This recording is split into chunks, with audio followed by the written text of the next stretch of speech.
Hi everyone, this is Tanya from You and Your Witchy Stuff. If you're new here, welcome, and if you're returning or passing through, also welcome, and thank you for watching and viewing me and in my space, my rambles, and my personal situations and gnosis. So this is going to be installment or episode 4 of My Personal Hauntings, where I go over my own energetical energies, paranormal experiences, activities I've had throughout my whole life since I was a child. Things that have stuck with me, experienced, things that have caused me fear, intensity, the good, the bad, the ugly, in between. If you haven't watched any of my previous ones just a little bit, I'm very eclectic kind of witch. Of course, I've always channeled, realized in this life and previous other ones, spirits, energies of place, entities, deities, etc. Connected with my guides and what I perceived that was more than others seen or experienced, or that I realized that others did not acknowledge, but I did and knew throughout gnosis and consistent experience, knowledge, wisdom, and reoccurring situations throughout my life, that it's of the spiritual and deity world. And of course, like I said, the good, bad, and ugly in between. There's a lot of malevolent spirits and energies out there, and things that manifest from places and situations of the magic and the mundane and the astral.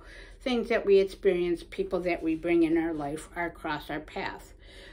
Things that we create of our own making, and our own fears, and things we don't let go of, we hold on to, or emotions or stagnation. Or also there's many great ones, like spirits and familiars that help, ancestors that help. Not all ancestors are great or helpful, but many are, or have things, whether it's in the life that we currently experience or our previous lives, have a lot to offer, a lot they sacrifice and bring into our practice or guide from across the veil. And deities and spirits that work and walk with you, those that empower, teach, protect, ally, assist to attain personal apotheosis and growth, no matter what type of practitioner you are, or even if you're not a practitioner, witch or occultist, but they still guide you, do they not? We all have our own, no matter whether they're called spirit guides, guardian angels, and the ancestors. Even if you don't acknowledge them, there are powers that be, trust me. No matter the spiritual path or beliefs or how open or connected you are, there's something there, trust me. So yeah, so this is going to be episode 4. I've had a hard time trying to choose that. The first 3 I had, there's a playlist of these already. They're out there. You can check the first 3. They're all kind of more intense. If you are triggered by paranormal or experiences or fears, just let it be. If you're interested or intrigued or curious about spirits and the things of a channeled experience, or that you have the same gift abilities or experiences, or trying to see or validate what you experience, maybe through others like I do, and that you're not crazy, because sometimes I think I am, but I know I'm really not. Like I said, it's all been validated for me in 1,000 different forms and experiences each and every day. I am never truly alone when it comes to spirits, or energies or deities and energies of place. No matter where I am, whether I'm at work, I'm at home, I'm traveling, I'm in a new place, no matter who I'm with or whatever. So, yeah. So basically, with that being said, I'm going to choose one that's a spirit that lingers and still bothers me. Now, it doesn't come to my home, luckily, or places. It's in one particular place. I find often that many of the, how do I put it, malevolent, I don't know, energies, residue, attachments, whether it has to do with land, place, people, or energy, or that which came before this, or maybe no just explanation. Many spirits will stay in a certain place or area and not travel, but they'll linger and linger and linger. And they want their presence to be known, as we all do want our presence to be known and acknowledged, whether we're introverts or extroverts, and no matter what we're doing. So there aren't all spirits and deities, of course, just like us as humans and animals, want acknowledgement or presence or companionship or even to feed off of energy, whatever the case is. They have their own agendas, just as we as humans and people have their own agendas. So this spirit is more of a malevolent one, and it still bothers me on occasion. It started, I believe, when my parents had the house I live in with my brother and sister when I grew up, well, at 17, should I say, same land, since I've lived at since I was like 4 or 5, and the house is still there. My parents still live there, as does my sister, and I still visit very frequently, enough, and sometimes on occasion spend the night in the same room that was my room when the house was built when I was 17. So this is obviously going back 28 years ago, give or take, already. I never banished a spirit. I usually tried to ignore it. It bothered me for years and years as I slept in that room, and at times it still does. Not as frequently, to be honest, but then again, I'm more grounded and rooted. I'm more mindful of my energy and protecting my energy and boundaries. That's a big thing with anybody. Protecting your energy, your boundaries, your gifts, your feelings, your thoughts, and just being present for yourself and being aware. Standing in your truth and your power, but without being too overpowering, but to be aware, but not too overbearing or controlling. There's a happy medium, basically a flow, as I call it, a resonance. Now, this spirit stays in the closet in that room. So this one's called What's Lurking in the Closet. As I said, many of these weird spirits or energy entities, and this was never a person, I know that. It's some type of spirit or entity. I never really tried to interact with it, but as I said, it's very creepy. It looks like the boogeyman, like the typical metaphorical boogeyman that's in movies, books, stories, things that have been passed on. Creepy. Red glowing eyes, piercing, staring, whispering, and creepy. It would say my name, and the closet door never really shut. It's like those slide ones you get in a closet, so it's not like a door you can just shut. It just always stuck. Yeah, things about that house always just stuck. Let's put it that way, in that land. That land is pretty fucked up.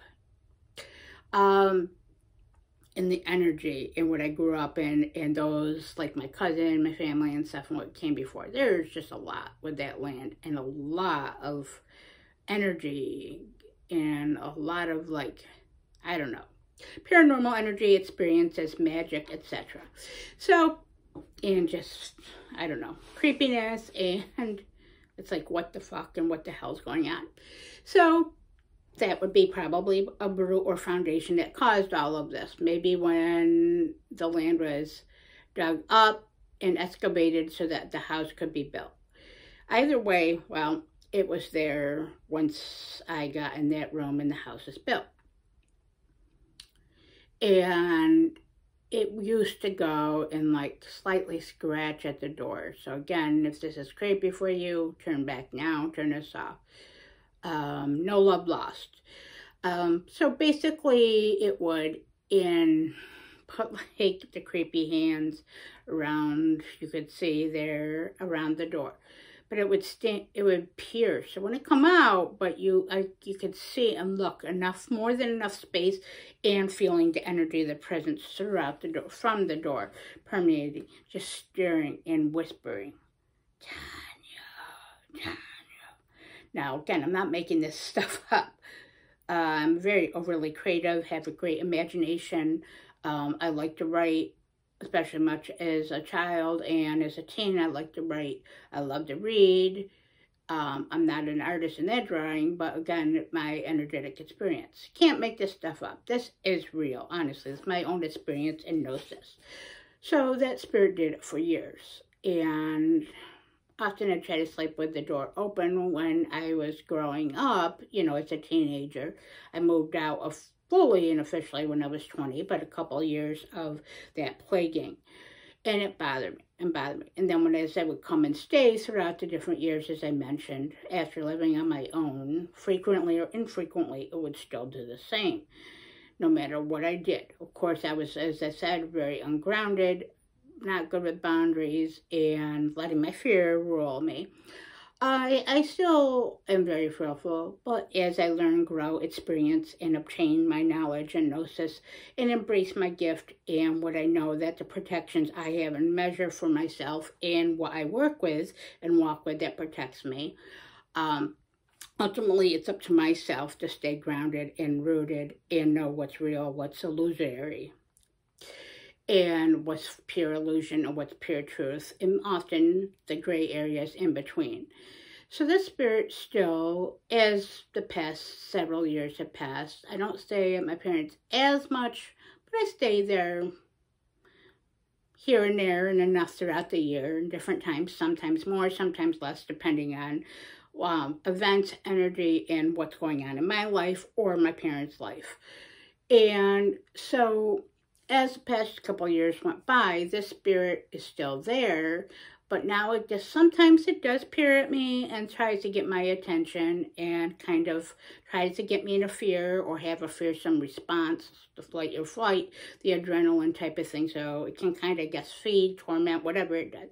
Most of the time now it just stares and doesn't really bother me. And most of the time it doesn't even present itself, which is great.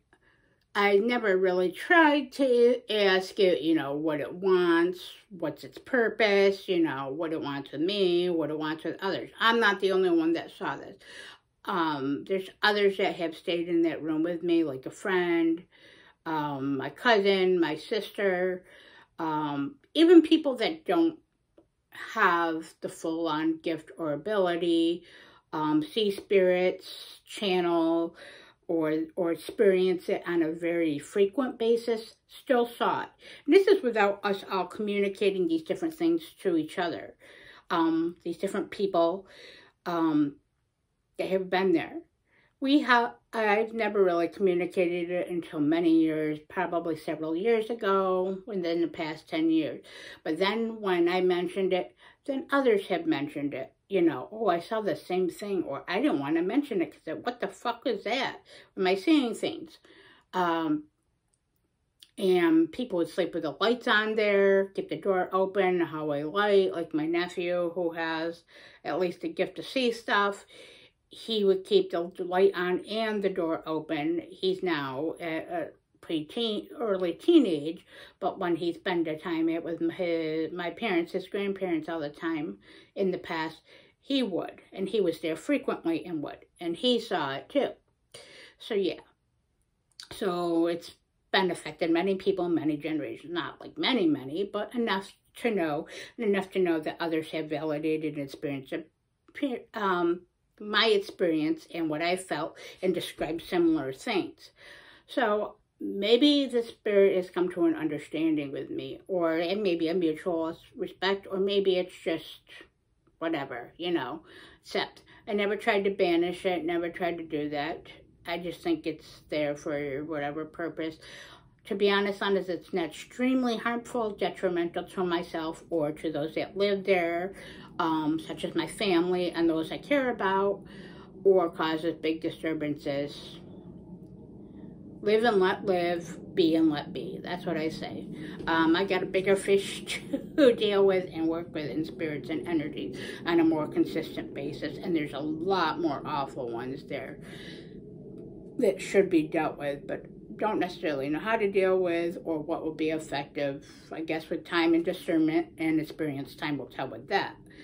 So sometimes things are very active and sometimes they kind of mellow out.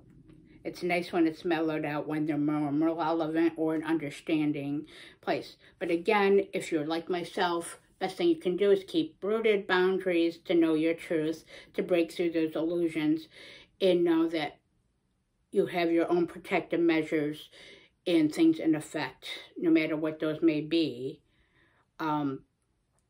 that can actually keep you feeling better and not to fully buy into the fear or anxiety, but to flow through it and understand it and just let it go. And with that being said, I hope this all finds you well, and thank you for watching my rambles. I appreciate it. And if you have any questions or any comments, or you like this series, please comment below. Please like, subscribe to my channel, as it's greatly appreciated and helps my channel grow. And let know that my content actually matters, as many others does, and create a vision. And with that, stay grounded, but also stay haunted. Thank you.